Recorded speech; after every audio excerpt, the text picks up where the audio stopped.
And of course, on Pachaman's team, he's running that Ember Turtonator, so he's going to have a slight advantage for that Turtonator mirror match. But as you called out, Stephanie, Dusknoir is going to be a key piece to this puzzle. It has an amazing matchup against Metacham and Metang on NiteTimeClasher team, but it needs to avoid Oranguru on all costs, and that's what we see right here. Dusknoir into Oranguru, first game of Grand Finals. Dusknoir hiding in the back, needs to stay far away from Oranguru, so Padoman throws out Metacham instead to be able to go toe-to-toe with the Metang. Metang, not a Pokemon that you see very often in the Open Great League, but it is extremely prominent here in the LAIC meta as a great counter to Metacham. It has very good bulk and is able to survive 2 dynamic punches, as you'll see here. First one, it's not even into the yellow yet. Metacham continues trying to garner as much energy as possible. Metang is really prevalent because of its fast attack Fury Cutter to be able to garner all of this energy. It's able to time out. NiteTimeClasher throws the Psyshock right into the Metacham just before it is able to throw its next attack. No shield from Padoman, and Metacham goes down. In comes the Dusknoir. It needs this energy, but incredibly important, Metang is able to reach a last-second Psyshock here before it faints from that fast attack pressure. Psyshock comes through and does not do too much to the Dusknoir, but it has to go out and hide again. It just cannot compete with the Oranguru. This gives NiteTimeClasher a great position, aligning the Gyarados onto the Turtonator. Gyarados is Turtonator's strong, it's the strongest counter for that Turtonator. In comes Dragon Claw. This is no shielded. This is going to be a harder hitting move. However, it's not super impactful because of the resistances from the water typing into that fast attack of Ember. Ember, a little less damage than Incinerate, so Patamon might be feeling that pain right now. Brutal Swing needs to be shielded by NiteTimeClasher. We are coming down to the final matchups of this game. That Oranguru looks so good in the back against the Dusknoir. Patamon unable to win switch advantage from this matchup. In comes the next Aqua Tail. I have to imagine we see a shield come up, going to try to preserve this Turtonator for maybe some play later on. Brutal Swing, a charge attack tie, but no, that's won by Gyarados. It has one of the highest attack stats in this entire meta. Gyarados unleashes an Aqua Tail to wipe away the Turtonator off the map, and then finally the Oranguru still has a Protect Shield to hide behind, but doesn't need it. Padoman going for a full undercharge. You can actually see him pretending to swipe just in case NiteTimeClasher looked up. Yeah, swiping at the very top of his screen, a little bit of an interesting play. However, I have to imagine he recognizes the direness of the situation. NiteTimeClasher has a shield still for this Oranguru, so he's going to pick up the knockout with that charge attack, and that's going to be game number 1 of our Grand Finals, going over to the winner's side, NiteTimeClasher. NiteTimeClasher needs to claim 2 victories more.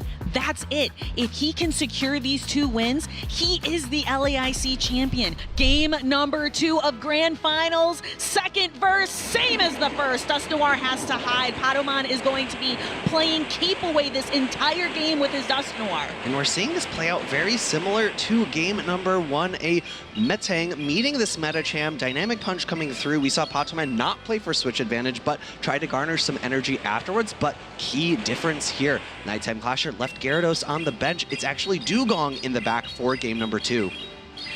So bringing the Dugong in and leaving the Gyarados behind. Padoman just trying the same strategy again with that Dusknoir lead. We'll have to see if he can position it somehow differently. Next Dynamic Punch coming through, not going to pick up a knockout. Psycho Cuts from these Metachams are double resisted by the Psychic and Steel typing of Metang. Next Psyshock coming through is likely going to pick up a knockout. No shield from Patamon.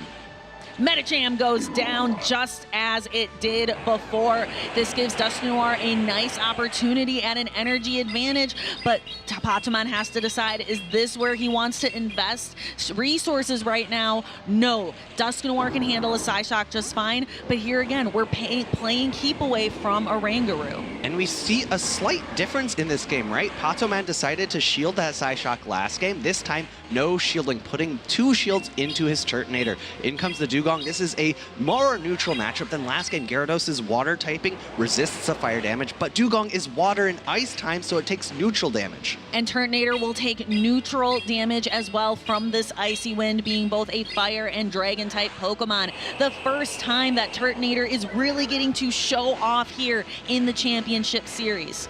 Another Brutal Swing coming through here. This is a bait, and it's going to do a lot less damage than Patoman would like. He is one stage attack debuffed, and it's not same type attack bonus.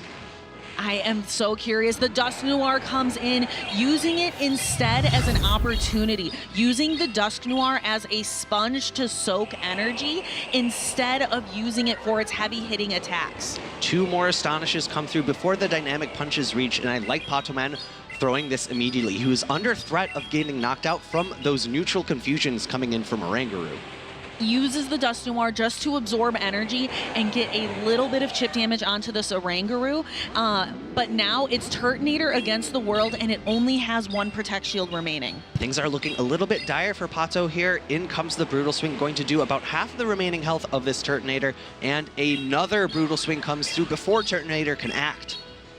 Turtonator has expended its final Protect Shield, only with the shell on its back. Needs to try to Brutal Swing through not just the Oranguru, but the Dugong as well. Yeah, that Dugong has so much health left in the back. It is over 50%. The next two Embers do not pick up the knockout, and this is going to be game number 2, going over to NiteTimeClasher.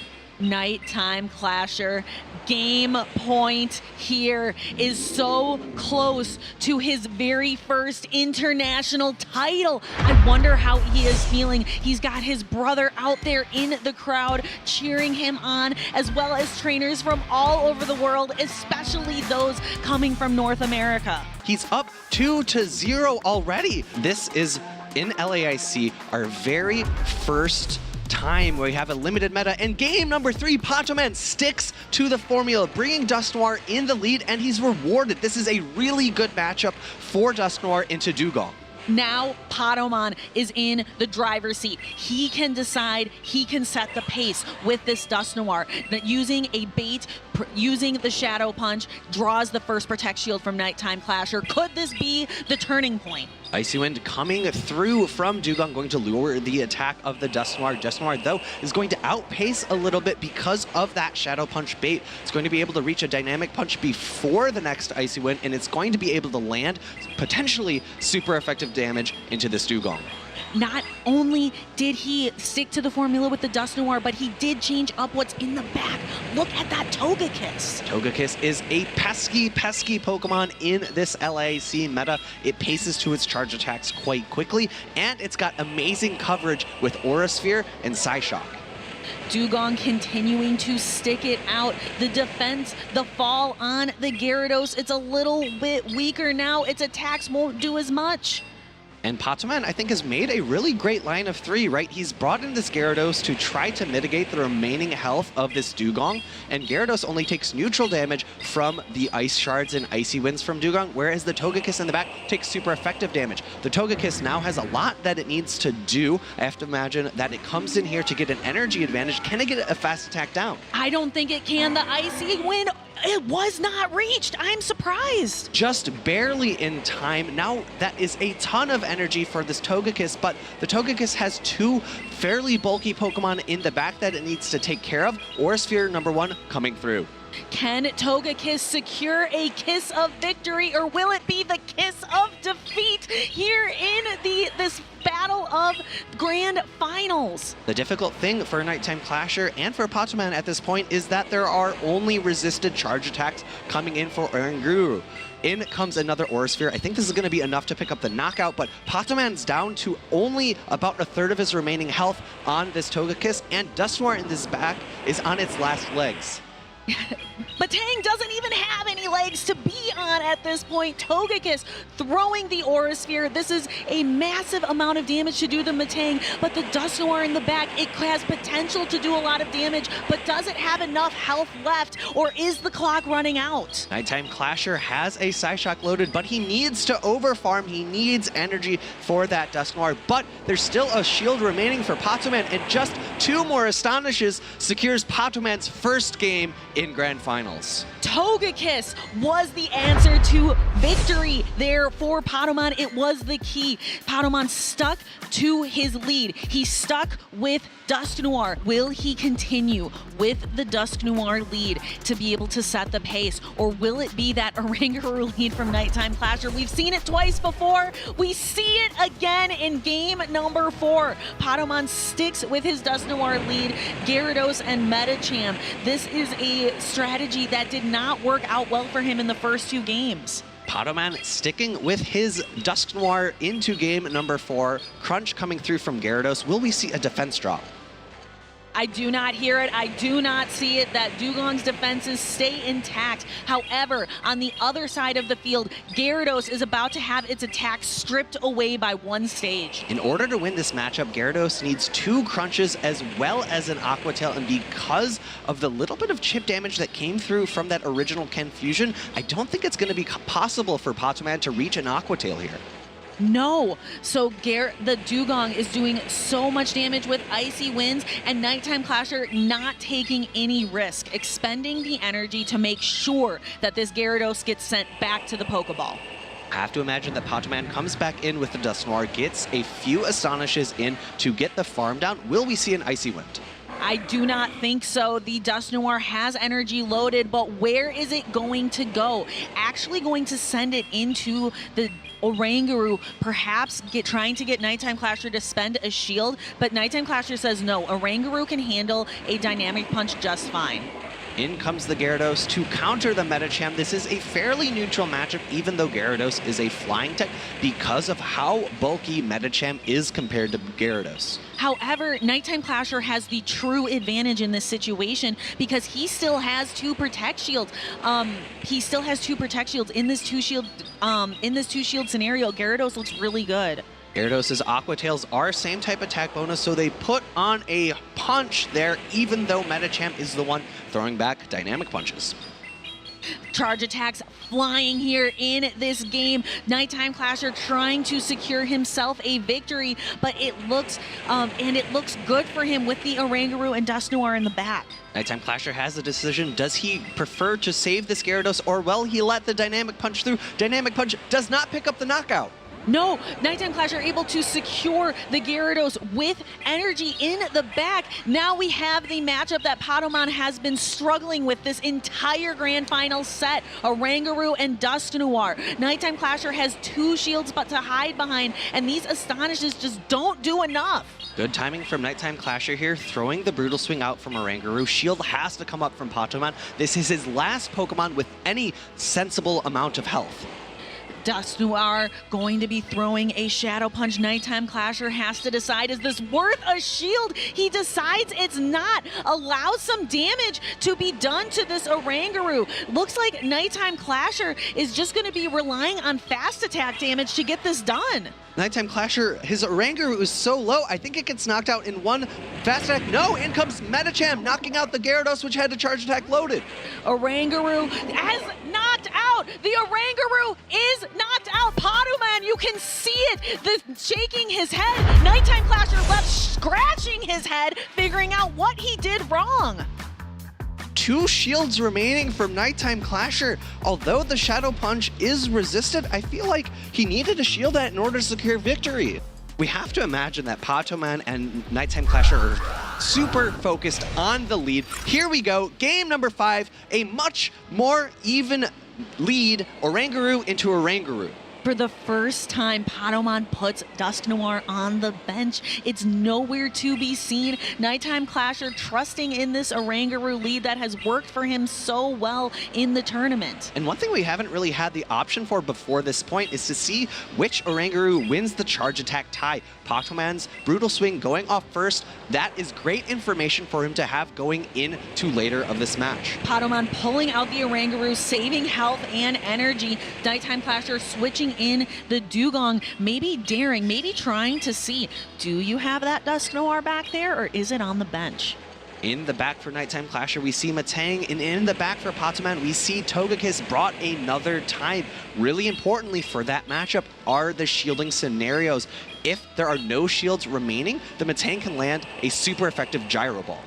Gyro Ball super effective, but we will not see it quite yet. Gyarados queuing up with a crunch for the Dugong. We've been seeing this matchup play out a lot in this LAIC tournament. It's rough for the Gyarados. Dugong gets to the attack, but Patamon being allowed to throw the Aqua Tail first undercharges. He's not hitting every single bubble, must not want to pick up the knockout, and must want to get some farm down afterwards. One confusion comes through, a second one will be necessary in order to pick up the knockout. Oranguru stands firm, stands tall. Patamon knows it can handle this icy wind, and we see Togekiss come through, but this is not really what it wants to see. Fairy type going into Steel, flying type fast attacks going into Steel. NiteTimeClasher goes for the Gyro Ball immediately, and it picks up a shield. Great shield call from Patamon. That would have spelled disaster had the Gyro Ball landed. Now Togekiss has an opportunity to start throwing Aura Sphere. Aura Sphere is going to land neutrally into Metang, but not this one. This one picks up a Protect Shield. Aura Sphere is going to do about half of the remaining health of this Metang. Second one coming through. You can see just how quickly Togekiss paces. And the Aura Sphere peeling the final Protect Shield from NiteTimeClasher in this grand final set. The Metang going for the Psyshock, trying to pick up some damage, but instead pulls the Protect Shield. No shields remaining. Every charge attack at this point will land, and Patamon makes a quick swap into Brutal Swing Oranguru. Brutal Swing going to be super effective damage as opposed to just the neutral damage of Aura Sphere. However, this does allow NiteTimeClasher to gain some energy here. However, it looks like Patamon's going to get another Brutal Swing in for free. A free Brutal Swing. NiteTimeClasher scratching his head a little bit, trying to think about his win conditions here in the final matches of the game. Oranguru cannot throw any super effective damage, cannot throw any neutral damage into Togekiss. We saw some really heads-up plays from both trainers there, undercharging time and time again to try to get more fast moves in to gain energy. Patamon winning the charge attack tie with the Metang. Aura Sphere coming through. I believe this picks the knockout. Metang is knocked out. Patamon wins in the grand final, secures a bracket reset. It's not over yet. Ladies and gentlemen, we are just getting started. A new best of 5 is now necessary in order to determine the champion of LAIC. So these trainers are going to have a lot to talk about on that flight home, but it all starts here. Metang versus Gyarados, grand finals bracket reset. And in the back, we see that Patamon has brought the Turtonator. It didn't lean into its ideal matchup of this Metang. However, Gyarados into Metang is very fine. Although the Dragon Breaths are resisted, Crunch is super effective and does so much damage. Metang generating a lot of energy with Fury Cutter, but Gyarados can turn the tides. It is a great closer. It is a great lead. It is one of the most powerful Pokemon in this limited meta. The first limited meta Pokemon Go Championship Series has ever had. And because Patamon threw a crunch that NiteTimeClasher shielded, NiteTimeClasher has amazing counting here. It goes over the Sight Shock because he knows that Patamon now wants to read for a crunch. Second shield comes up. NiteTimeClasher cannot get a fast attack down because Patamon pivots out. Dugong into Turtonator, and this is the Ember Turtonator. We've seen Incinerate Turtonator all weekend long, but Ember a little bit different. It works so much better into the mirror matchup. It has a little bit more flexibility, but I think Patamon would prefer the Incinerate damage into this very bulky Dugong. A second charge attack being thrown by Patamon, interrupting the cycling time of NiteTimeClasher, who is trying to throw his own charged attack. Yes, a 2-turn fast attack is so much more comfortable into a 3-turn fast attack. Were Patamon running the Incinerate, this would be a lot more awkward for him. But maybe this Turtonator attack set is what is helping Patamon in victory here. I would have preferred Patamon to probably reach for the Dragon Claw here because I don't think the Brutal Swing is going to be enough to pick up the knockout. However, he does pivot into the Gyarados, trying to catch a Drill Run. However, all he's doing is giving this Oranguru some free energy. The Aqua Tail going down with a charge attack loaded on Gyarados is heartbreaking. That is crushing. Bringing in the Turtonator instead, very much an energy dry Pokemon, into the Oranguru. Brutal Swing coming through here. I'm not sure it's not I believe it's not enough to pick up the knockout. It is going to leave the Turtonator quite low. Dragon Claw is going to be able to be reached before Confusion knocks out. Dragon Claw will connect. No shields remaining for NiteTimeClasher. Dragon Claw takes Oranguru down under half health, but that's okay for NiteTimeClasher. He still has all 3 of his Pokemon remaining, just has to get through this Medicham, known to be one of the bulkiest Pokemon in Pokemon Go, an OG of the championship series. Trailblaze coming through, going to raise the attack of the Oranguru, which is key here because the Confusion damage is where a lot of the damage is applied from these fast attacks. Medicham landing the Dynamic Punch and knocking the Oranguru out, and now it is on Metang. Metang versus the world. Metang versus EU, trying to get through the Medicham.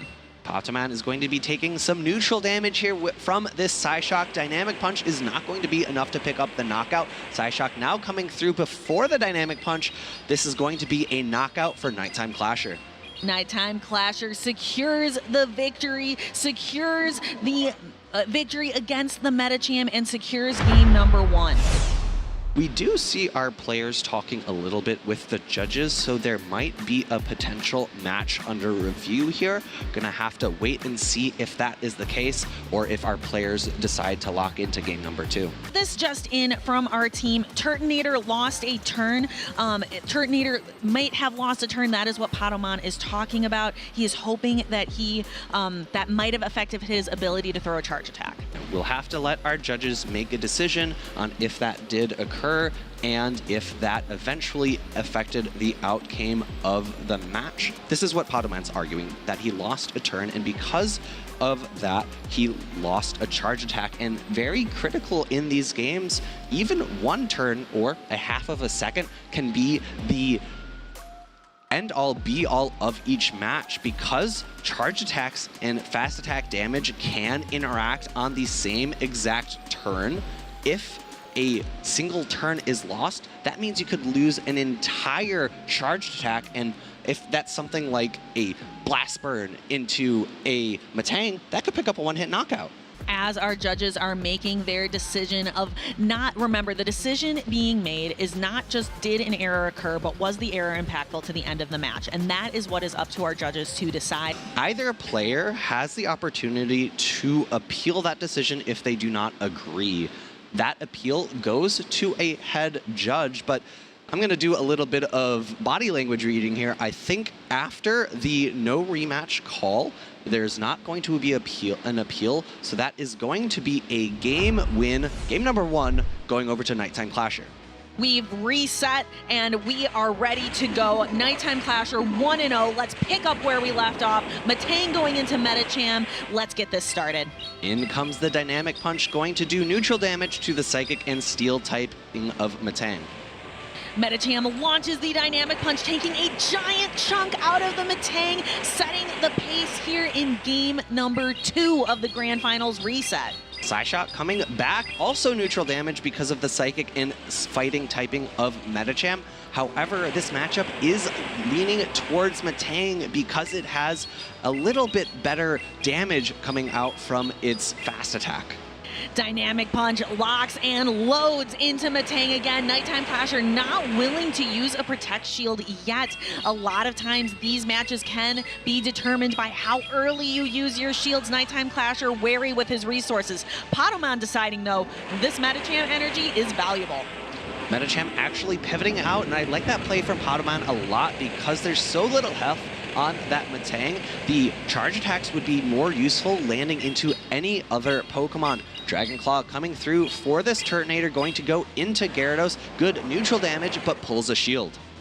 Gyarados has so much energy here, but it has to get a chance to utilize it. Those Dragon Claws would be a serious threat to this Pokemon. Aqua Tail's going to be neutral damage. Pokémon decides this is not the time for the Protect Shield, perhaps saving it for his own Gyarados in the back. A charge attack tie now occurring. Gyarados has a sky-high attack, wins that interaction. Aqua Tail going to be shielded, and Turtonator going to launch a Dragon Claw of its own.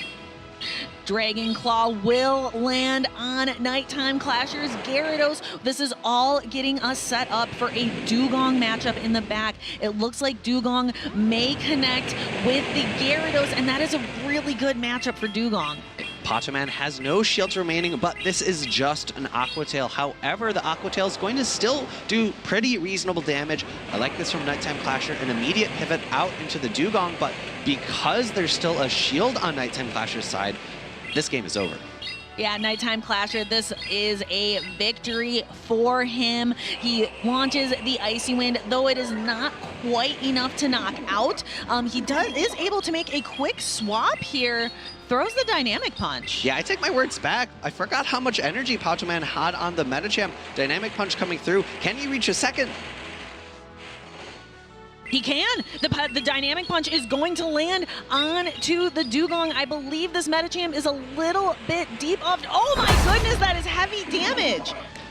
Dugong able to get the fast attack down, goes into the Gyarados, but we've seen this time and time again. Gyarados wins the tie of that charge attack. It has a higher attack stat, which allows it to win that interaction.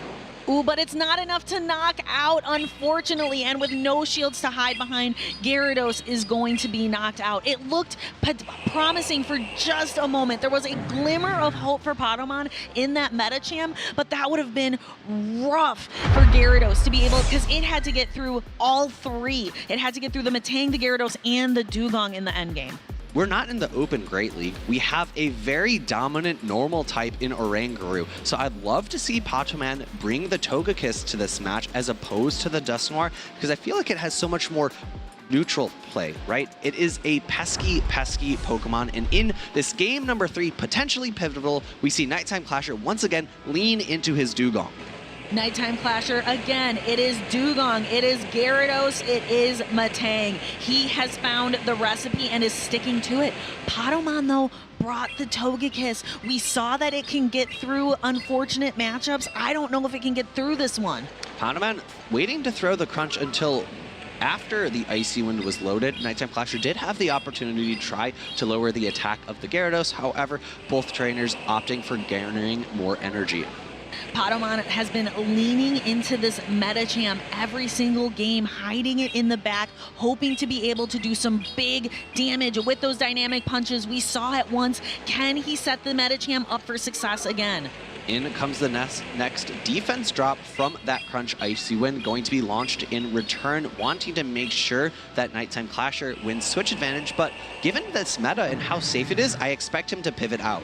And the Medicham going for a Psycho Cut down, and NiteTimeClasher allows it. He allows his Dugong to go down. He allows the Medicham to garner so much energy. And I love this from Pokémon. He listened to me. He brought the Togekiss, and Togekiss looks so good into Gyarados, double resisting the Dragon Breaths and able to output so much damage with those Psyshocks. Psyshock in return coming from a Tang into Medicham, going to do neutral damage. I was nervous for Togekiss. I was looking at the Metang. I was looking at the Dugong. Those are not super favorable matchups, but great into Gyarados. So we will have to see, can Togekiss turn it around again? It comes in. We're seeing resisted damage. Metang almost to the Gyro Ball, but it's not quite there. I do like this from NiteTimeClasher. Going for the Gyro Ball, I think would have been a mistake because so much more energy would have gone to this Togekiss. Instead, only 4 pecks have gone through, and that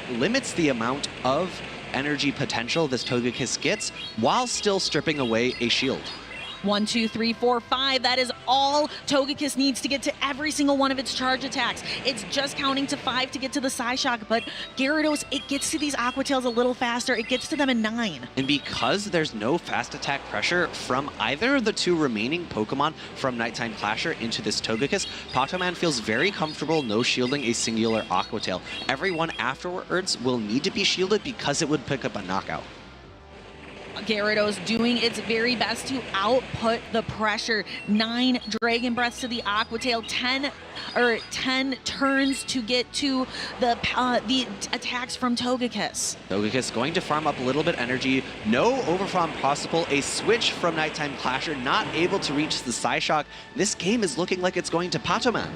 Patoman throws this Psyshock, and he is 1 peck away, I believe, from another Psyshock lands. It connects. Gyarados almost out of energy and out of time. Patoman rips a victory away, and we are now 2-1 in this Grand Finals reset. 1 peck away from the next Psyshock, 1 peck away from knocking out the Gyarados.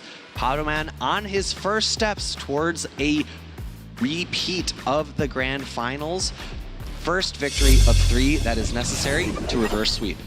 Togekiss coming in for the first time in the reset here was able to prove to be worthy. It was able to fast attack down that Metang. It was able to throw the Psyshock, putting the Gyarados dangerously low. Togekiss proving to be the kiss of victory here for Patoman. Can it be the Pokemon that turns the tides for Patoman's victory, or will NiteTimeClasher secure the one singular game he needs to call himself the LAIC champion? And what a thing to do. International competitions are so fierce, so ferocious. Game number 4. This is an amazing lead for Patoman. Dusknoir into Medicham, and once again, believing in the Dusknoir. The Dusknoir returns from the bench. You said ferocious. This Dusknoir looks ferocious. Heavy Dynamic Punch damage coming NiteTimeClasher's way. Dynamic Punch super effective because of the ice typing of that Dugong. Going to get shielded up. That would have done so much damage. Yeah, NiteTimeClasher bringing in the Medicham for the very first time this entire Grand Finals, and it did not work out well for him in the lead. Can it save him in the back? I'm not sure, because in the back, Patoman does have his pesky Togekiss again. It's so good into Medicham because Medicham takes super effective damage from Pex, and it takes neutral damage from those Psyshocks. Still bringing the Metang as well, hiding in the back.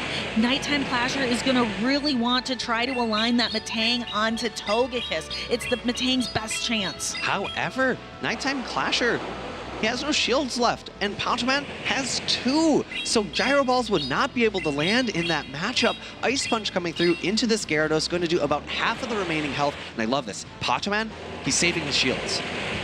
Saving shields in the back, that is going to be necessary to protect against those Gyro Balls and those Psyshocks from the Metang. You need to protect against the Dynamic Punches from the Medicham.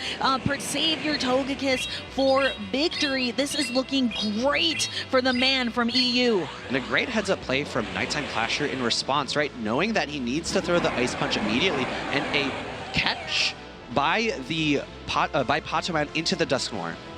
NiteTimeClasher recognizes the catch, completely undercharges to get 2 Icy Winds of energy back to try to reclaim from a disadvantage. Dugong still has plenty of health. Patoman will need a charge attack in order to pick up a knockout, and those 2 fast attacks of energy will be very crucial. Throwing it immediately into the Gyarados, Patoman might opt to no shield here, right? Oh, he actually throws it up, not saving any shields for that Togekiss, and now Metang is starting to look good.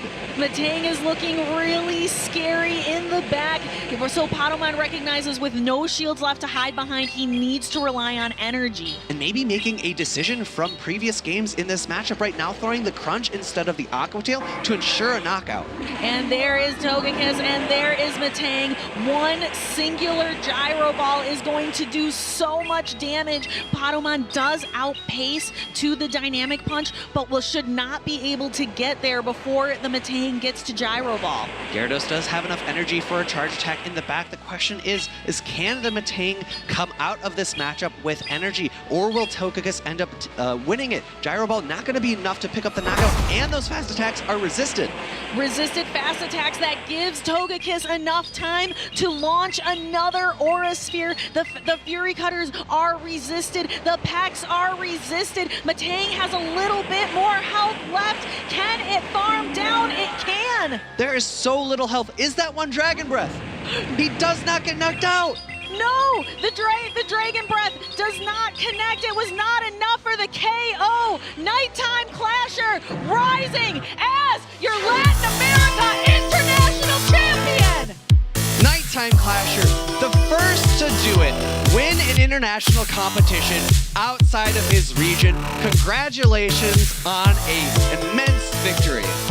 What a series of games. NiteTimeClasher taking decisive game wins early in these series, but Pokémon wrestling them away consistently, but finally was able to claim that game victory. Preventing the reverse sweep the second time, only allowing Pokémon to take a singular game in the grand finals reset. Congratulations again and again on the international win. The first time it is written in the history books. The international title, the Latin American international title, taken from someone out of region. That trophy is going home to the United States.